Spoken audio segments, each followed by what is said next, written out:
Mientras mi hija de 8 años estaba internada, mis papás vendieron su consola, su tablet y sus audífonos, y le dieron nuestro cuarto a mi hermana. Cuando les reclamé, mi mamá ni siquiera bajó la mirada, solo dijo, como si estuviera cobrando un recibo atrasado: «Te faltó la aportación de este mes. No hice escena. Saqué a mi hija de ahí». 3 meses después, se toparon con nosotras frente a una casa que ya no podían quitarnos y no supieron qué decir. Nos dieron de alta un martes por la tarde. Yo apenas podía sostener las recetas, la hoja de alta y la bolsa de la farmacia sin que se me notara el temblor en las manos. Irene estaba mejor. Eso decían los doctores, los análisis y la hoja que yo llevaba doblada en la bolsa.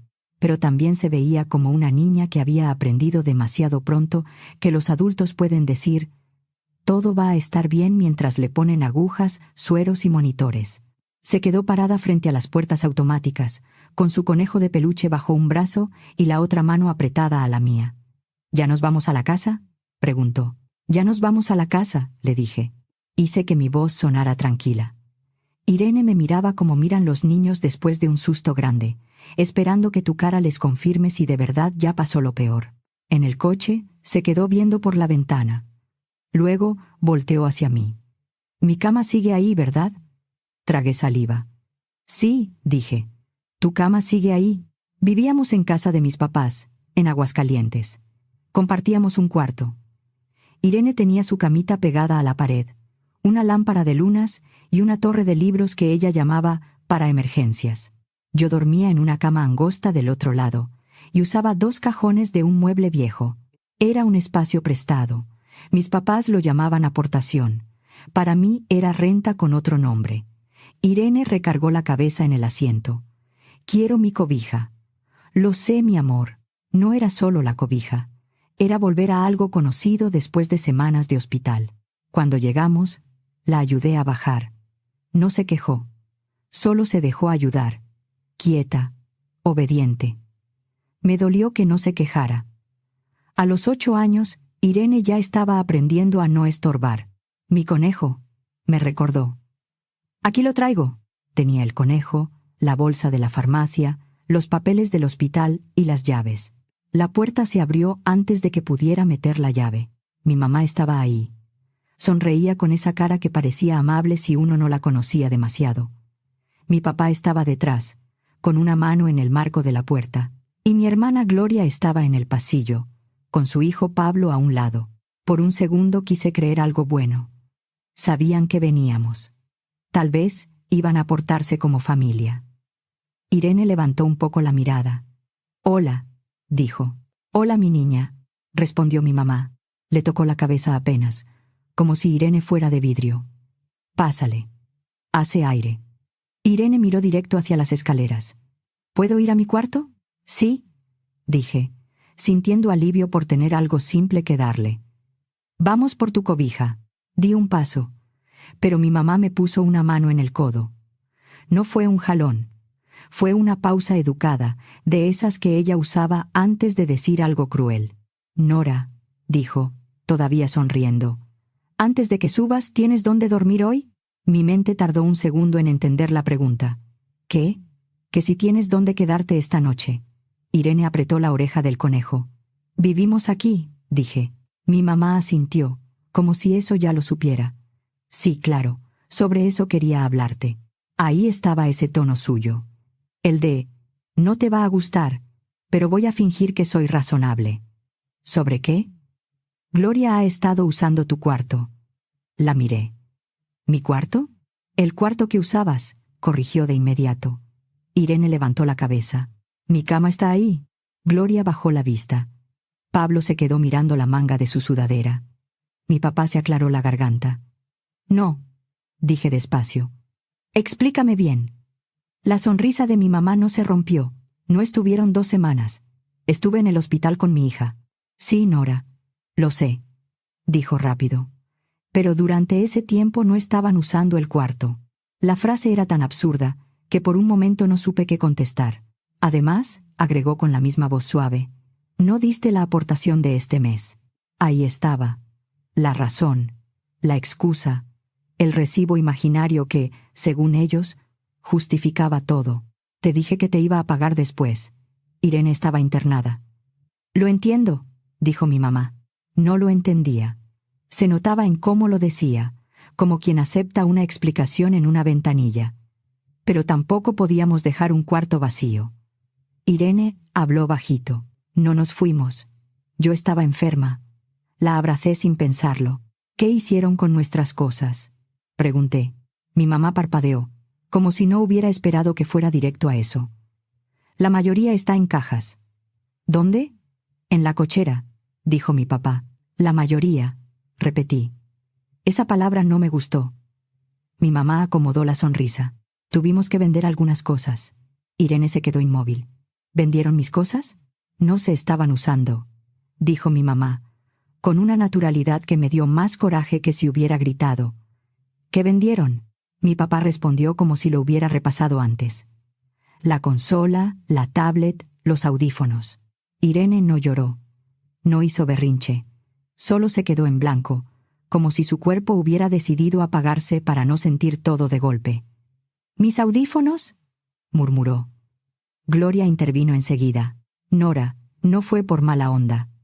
Andábamos apretados, y Pablo tenía que pagar el anticipo del torneo. ¿El anticipo de Pablo? Gloria asintió. El torneo de béisbol en Puerto Vallarta. Son 3 días. El equipo sale desde el viernes y había que apartar hotel y transporte. La miré a ella. Luego a mi mamá. Entonces, mientras Irene estaba en el hospital, vendieron sus cosas para pagarle un viaje a Pablo. Mi mamá endureció la boca. No lo digas así. Así fue. Te atrasaste con la aportación, insistió. Irene metió su mano en la mía. Me apretó tan fuerte que me dolió. Enséñame las cajas, dije. Fuimos a la cochera. Olía a polvo, a concreto frío, a cosas guardadas sin cuidado. Había cajas apiladas contra una pared. Algunas tenían escrito el nombre de mi hija con plumón negro: Irene ropa, Irene libros, Irene juguetes. La letra era de mi mamá. Irene tocó una de las cajas con 2 dedos. Ese es mi nombre. Sí, mi amor. Mi mamá caminaba detrás de nosotras como si estuviera enseñándome una mudanza normal. Guardamos lo importante. ¿Cómo qué? La ropa, los libros, lo que no tenía mucho valor de venta. Mi papá tensó la mandíbula. Mi mamá se dio cuenta de cómo había sonado y cambió la cara. Gloria necesitaba ayuda. Me volví despacio. Gloria vive en otro lado. Gloria levantó la barbilla. La renta está carísima. El hospital también, dije. Mi mamá se metió entre las dos, como siempre que algo dejaba de verse bonito. Nora, no hay necesidad de hacer esto una pelea. Mientras Irene y yo estuvimos 2 semanas en el hospital, ustedes metieron a Gloria en nuestro cuarto. No exactamente, dijo mi mamá. Me quedé callada. A Gloria la pusimos en tu cuarto, explicó. Pablo está en el cuarto de visitas. En el cuarto de visitas, repetí. Sí. Irene frunció el ceño. A nosotras no nos dejaban usar ese cuarto. No, dije. A nosotras no.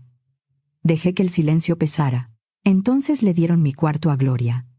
Le dieron el cuarto de visitas a Pablo. Vendieron la consola, la tablet y los audífonos de mi hija. Y lo que quedó lo metieron en cajas. Mi mamá respiró como si por fin estuviéramos entendiendo. Sí.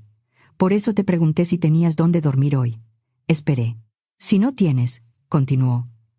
Pueden quedarse un par de noches. Les ponemos el sofá. No tiene por qué ser un drama. Un par de noches. El sofá. Como si hubiéramos perdido una reservación, no nuestro lugar. Irene me jaló tantito la mano. Mamá, susurró. ¿Dónde vamos a dormir? Miré a mis papás. Miré a mi hermana. Miré las cajas con el nombre de mi hija escrito en la letra de mi madre. Asentí una sola vez. No porque estuviera de acuerdo, solo porque ya había entendido. Está bien, dije. Mi mamá sonrió, aliviada. ¿Ves? Estamos siendo flexibles. No discutí. No expliqué. Tomé la chamarra de Irene del perchero y se la puse. Ella no preguntó. Solo se dejó cerrar el cierre hasta arriba. Mi papá frunció el ceño. Nora, ¿a dónde vas? Afuera.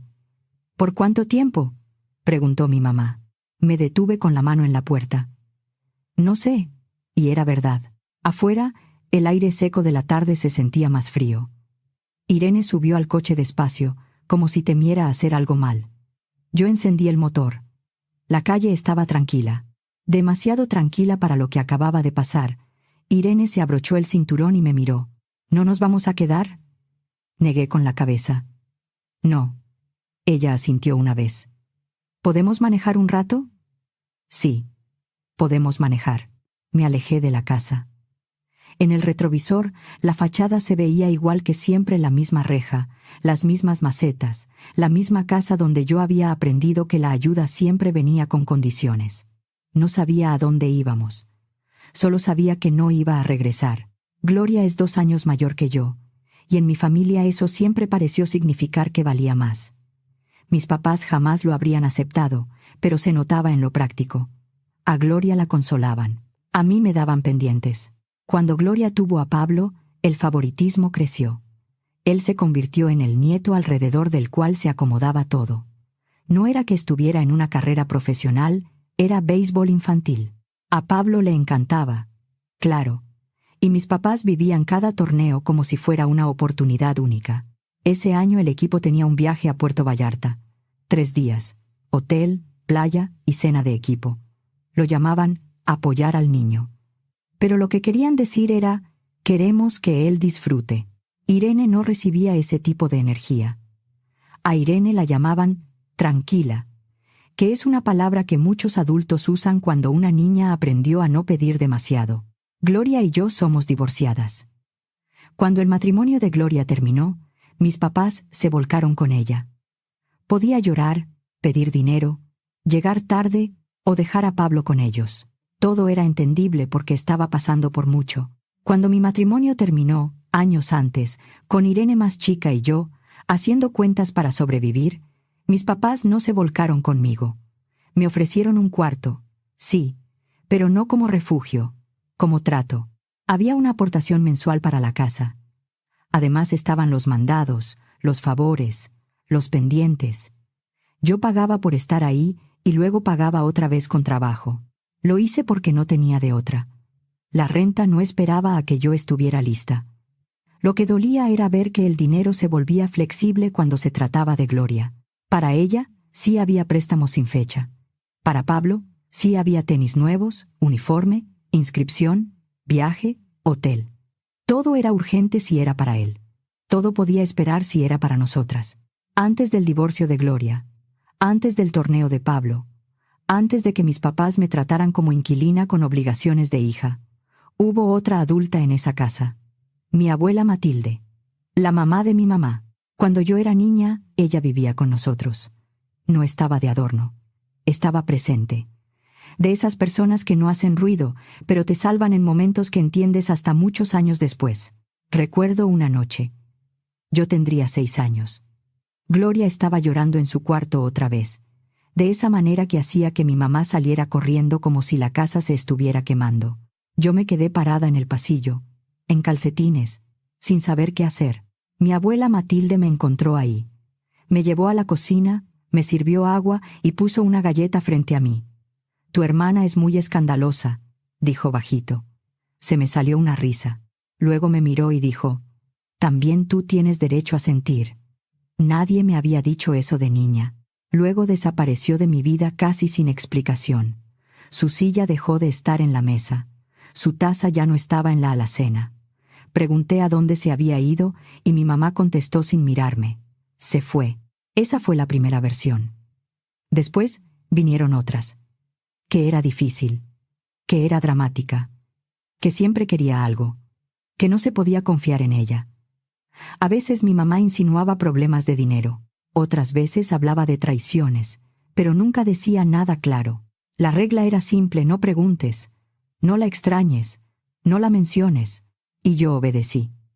Cuando tienes 6 años, no discutes con la persona que te da de comer. Aprendes qué temas cuestan demasiado. Y los guardas. Yo sabía que mi abuela seguía viva. Sabía que vivía más o menos a 1 hora, rumbo a Calvillo. También tenía su número. Nunca lo borré. No sé si por cariño, por culpa o porque una parte de mí sabía que algún día podía necesitar una puerta distinta. Esa tarde, después de salir de casa de mis papás, no sabía a dónde ir. No era solo dónde dormir. Era no tener una dirección que no viniera con condiciones. Irene iba en el asiento del copiloto, con el conejo abrazado, mirando al frente. No me presionó. «¿Vamos a quedarnos en algún lado?», dijo al fin. «Sí», esperó. «Estoy viendo dónde». Asintió y no volvió a preguntar. Eso me dolió más. Entendía demasiado. Manejé unos minutos sin rumbo. Luego me estacioné frente a una farmacia cerrada y llamé a mi abuela Matilde. Sonó 2 veces. Bueno. Su voz era tranquila. «Abuela. Soy Nora, tu nieta». Hubo una pausa. «Nora».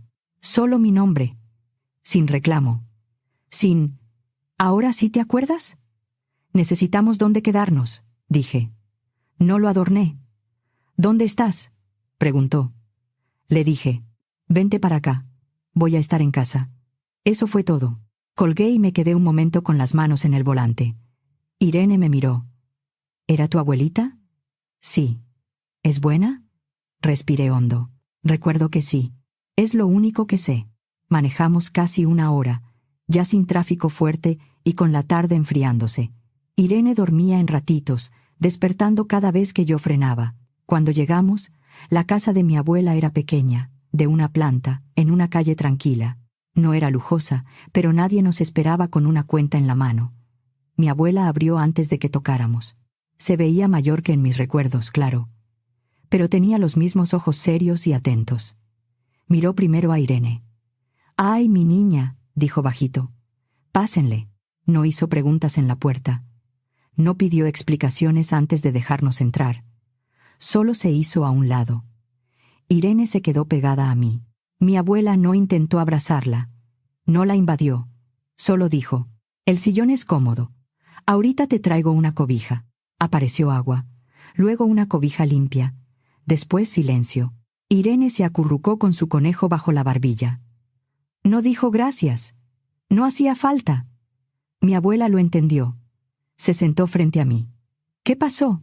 No dijo: «¿Qué hiciste?» No dijo: «¿Por qué te fuiste?» Solo preguntó qué había pasado. Le conté la versión corta. Hospital. Alta. Llegamos a casa.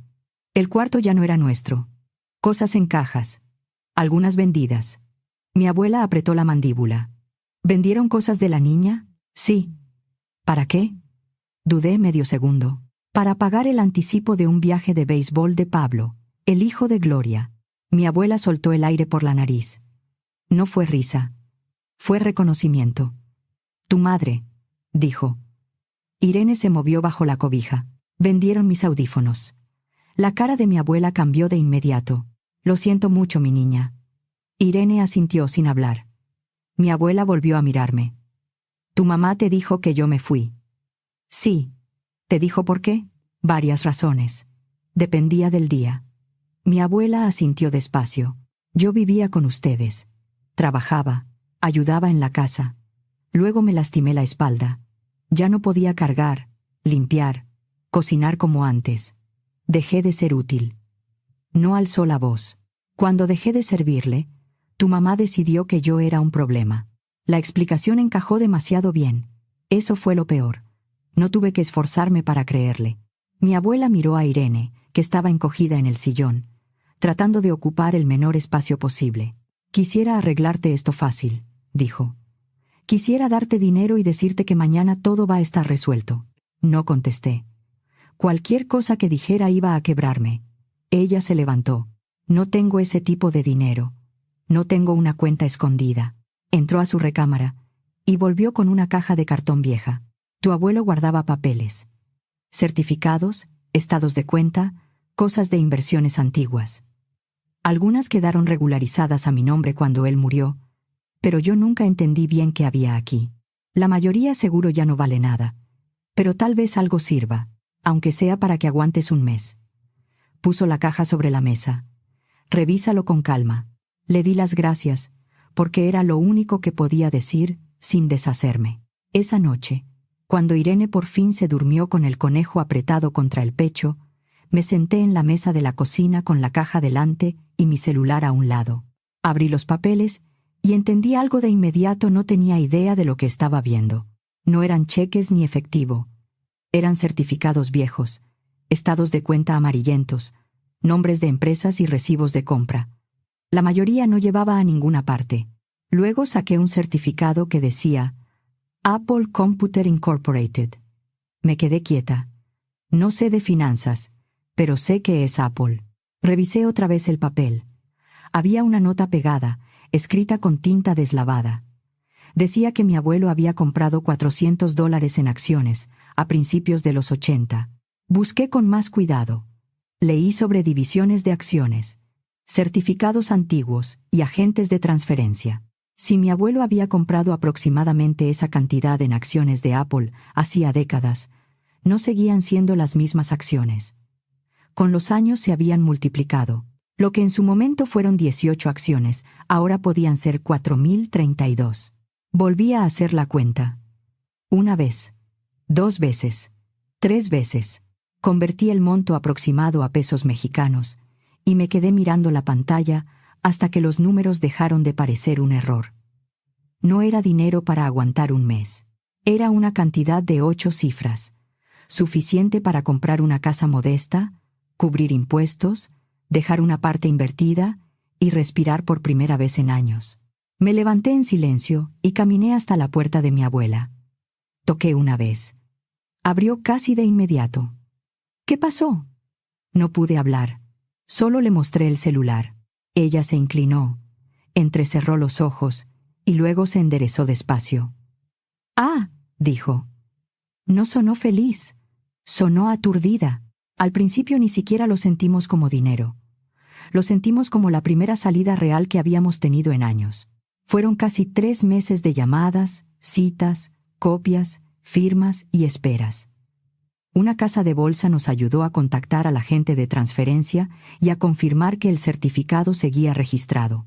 Luego vino la notaría, una abogada y más documentos. Yo no me sentía afortunada, me sentía desconfiada. En cada paso esperaba que alguien dijera, «Perdón, fue un error», pero nadie lo dijo. Mi abuela fue muy clara desde el principio. «No, vamos a vender todo». Vendimos solo una parte. Después de impuestos y comisiones, seguía siendo suficiente para pagar una casa en la misma zona escolar de Irene y dejar el resto. No compramos una mansión. No había nada para presumir. Era una casa limpia, firme, con patio pequeño y una cocina donde cabía una mesa de verdad. Para mí era enorme porque podía cerrar la puerta y nadie podía decirme que estaba ocupando espacio de más. Irene eligió su cuarto con cuidado. Caminó por los 2 cuartos disponibles como si alguien fuera a cambiar de opinión si se emocionaba demasiado rápido. Al final, dejó el conejo sobre una cama y me miró. Y su sonrisa fue real. No la sonrisa chiquita del hospital. No la sonrisa que pedía permiso. «Entonces ese es tu cuarto», le dije. Mi abuela se mudó con nosotras sin ceremonia. Ella tomó el cuarto de la planta baja porque le convenía para la espalda. No hizo falta explicarlo. Era práctico y punto. Aunque Irene volvió a dormir de corrido y mi abuela tarareaba mientras regaba las plantas, yo todavía me descubría en el pasillo, esperando que alguien tocara la puerta para decirnos que teníamos que irnos. Durante esos 3 meses, el contacto con mis papás fue casi nulo. Solo volví una vez por las cajas de la cochera. Mi papá las sacó sin mirarme mucho. Mi mamá supervisó como si me estuviera haciendo un favor. Gloria no salió. No hubo disculpas. No preguntaron cómo seguía Irene. No preguntaron dónde estábamos viviendo. Solo logística. Después de eso, silencio. Por un tiempo pensé que así iba a terminar. Una tarde estaba en la entrada de la casa, viendo a Irene dibujar con gis en el piso, cuando vi a mis papás caminando por la banqueta. No debería haberme sorprendido. Nos habíamos quedado en la misma zona para no cambiar a Irene de escuela. Tarde o temprano iba a pasar. Al principio no me vieron. Iban caminando despacio, platicando como gente que no tiene prisa. Luego mi mamá levantó la vista. Se detuvo. Mi papá dio un paso más, antes de notar que ella ya no iba a su lado. Los dos miraron la casa. No me miraron a mí. Miraron la casa. Yo no me moví. Irene siguió dibujando, concentrada en hacer flores torcidas y un sol enorme. Mi mamá cruzó la calle primero. «Nora», dijo, insegura. «¿Qué haces aquí?» «Hola». Mi papá frunció el ceño. «¿Vienes de visita?» «No». Mi mamá miró otra vez la fachada. «¿Estás rentando?» Negué con la cabeza. Hubo un silencio. Irene levantó la vista, con las manos llenas de gis. «Es nuestra casa», dijo, como si estuviera diciendo que el cielo estaba azul. La cara de mi mamá se tensó. ¿Su casa? Mi papá se volvió completamente hacia mí. ¿Vives aquí? Sí. Los vi hacer cuentas sin decir una palabra. Mi mamá parpadeó varias veces. Mi papá miró las ventanas, la puerta, el coche estacionado. Mi mamá soltó una risa breve, falsa. ¿Desde cuándo? Desde que nos mudamos. Abrió la boca, la cerró y volvió a intentarlo. ¿Y cómo? No respondí. Irene me jaló la blusa. ¿Puedo entrar? Tengo las manos sucias. Sí. Ve a lavarte. Ella corrió hacia adentro. Mi mamá la siguió con la mirada y luego volvió a verme. «Nora, ¿qué está pasando?» Entonces mi abuela Matilde apareció en la puerta detrás de mí. No dijo nada, solo se quedó ahí. Mi mamá se congeló. «Ah». Mi papá apretó la mandíbula. «¿Con que esto es por ella?» «No», dije. «Esto es por ustedes». Mi mamá se recuperó rápido. «Si hay dinero de por medio, eso nos concierne». «¿Por qué?» «Porque si hay herencia de mi papá». «No», la interrumpí, «no les concierne». Su sonrisa se volvió dura. «No seas dramática». Mi abuela habló con calma. «Váyanse». Mi mamá volteó hacia ella. «Esto es entre mi hija y yo». Mi abuela no se movió. «También es mi casa». El silencio se hizo pesado. La calle de pronto se sintió demasiado pública. Mi mamá enderezó los hombros. «Vamos a hablar de esto después». «No», dije. «No vamos a hablar». Luego mi papá tocó el brazo de mi mamá y los dos se fueron caminando. Yo los vi alejarse, con el dibujo de gis todavía fresco en el piso, y entendí algo: no esperaban que yo tuviera a dónde ir. Después entendí que no iban a dejarlo ahí. 2 semanas después, llegó una carta de un despacho. Vi el membrete y se me apretó el estómago. Me senté en la mesa de la cocina y leí una vez. Luego otra. Mis papás amenazaban con demandar. Alegaban supuesto abuso patrimonial contra una adulta mayor, presión indebida y manipulación. Decían que mi abuela no estaba en condiciones de tomar decisiones. Decían que yo me había aprovechado de ella. Decían que las acciones de Apple pertenecían a mi mamá porque habían sido de su padre. Me quedé mirando esa parte. Las acciones de Apple. Después supe que Irene, sin entender el alcance, le había dicho algo a Pablo en la escuela. Pablo iba 2 grados arriba, pero se veían en el recreo porque eran primos. Irene le dijo que eran de la bisabuela, que había acciones, que era mucho dinero. Él se lo contó a Gloria. No firmaba las cartas, pero el dato había salido de su casa. Me temblaban las manos apenas, lo suficiente para molestarme. Irene apareció en la puerta. ¿Estamos en problemas? No, dije de inmediato. Luego respiré. Vamos a hablar con alguien que sabe de esto. La abogada no se impresionó. Cuando aparece dinero, muchas familias reaccionan así, dijo, revisando los papeles. Pero una cosa es amenazar y otra probar. Tu abuela está lúcida. Los documentos están en regla y la historia se puede demostrar. Esto parece más intimidación que otra cosa.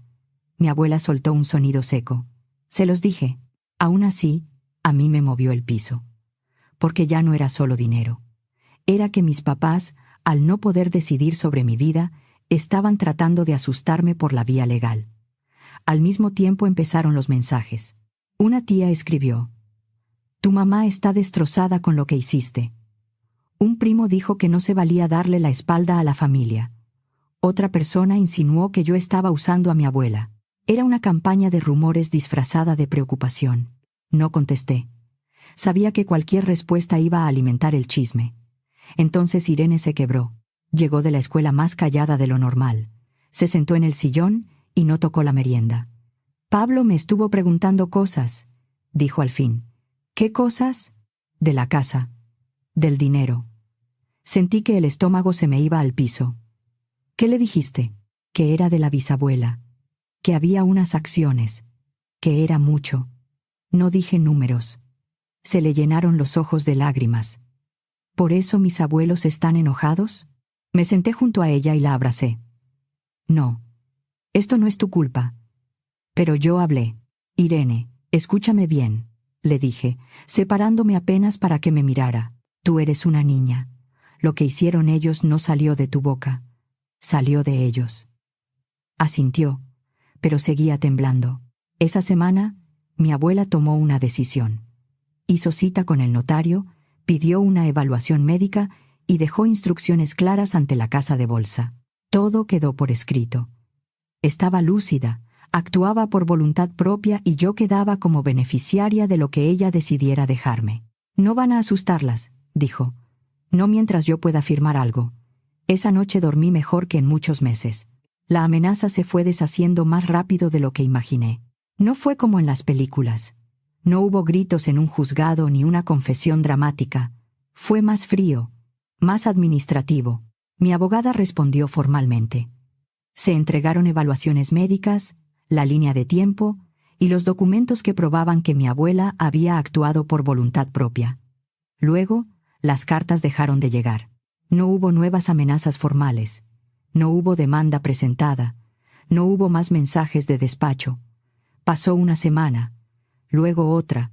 Cuando le pregunté a la abogada qué significaba eso, me dijo: significa que querían asustarte y que ya vieron que no estaba sola. Después, el tono de la familia cambió. Lo que antes eran acusaciones se volvió malentendido. Lo que antes era urgente se volvió: mejor dejemos las cosas en paz. Los mensajes bajaron, luego se acabaron. Pero yo no dejé que todo quedara ahí. Después de que la amenaza perdió fuerza, inicié otro reclamo. Pequeño, concreto y, en papel, muy aburrido. Por las cosas que vendieron mientras Irene estaba en el hospital. No por el dolor, ni por la humillación. Solo bienes. Lista de objetos. Fechas, precios, capturas, recibos, una consola, una tablet, audífonos, algunos juguetes, cosas que mis papás decidieron vender porque, según ellos, no se estaban usando. Mi abogada les envió un requerimiento formal. Al principio se ofendieron. Dijeron que yo exageraba, que todo había sido por necesidad y que además yo les debía. Luego los papeles se fueron acumulando y la indignación se les fue bajando. Al final firmaron un convenio y pagaron. No fue una fortuna. Fue poco más de 10,000 pesos. Más o menos lo que habían sacado vendiendo las cosas de mi hija. Cuando tuve el comprobante en la mano, no sentí alegría. Llamé a Irene a la mesa de la cocina y se lo expliqué. «Esto no es un premio», le dije. Ella miró el papel. «¿Entonces qué es?» «Es el papel donde aceptan que no podían vender lo tuyo». Irene pensó unos segundos. «¿Entonces no pueden hacerlo otra vez?» «No», dije, «no pueden». La historia empezó a saberse. No por los números. No por las acciones. No por cuánto valía nada. Se supo lo que importaba: que mis papás vendieron las cosas de una niña mientras estaba en el hospital, que nos dejaron sin cuarto y lo llamaron ser justos, que habían tratado a mi abuela como una carga cuando dejó de servirles. No hubo anuncio público. La gente dejó de preguntar. Supongo que ya no había mucho que defender. Algunos familiares dejaron de contestarles, otros dejaron de invitarlos. Las llamadas se fueron apagando. Mis papás dejaron de buscarme, no de forma dramática, no con una última pelea, simplemente dejaron de hacerlo. A veces todavía me paro en la cocina y siento ese miedo viejo. Viene de la cochera llena de cajas, del sofá ofrecido como si fuera caridad, de la voz de mi mamá diciendo que me atrasé con la aportación mientras mi hija acababa de salir del hospital, pero luego escucho a Irene reírse en su cuarto, o a mi abuela Matilde regando las plantas del patio, o cierro la puerta de la casa por la noche y me doy cuenta de que nadie puede pedirnos que nos vayamos. Esa vez no nos pudieron sacar, y eso, para mí, ya era bastante. Fuente del guión original,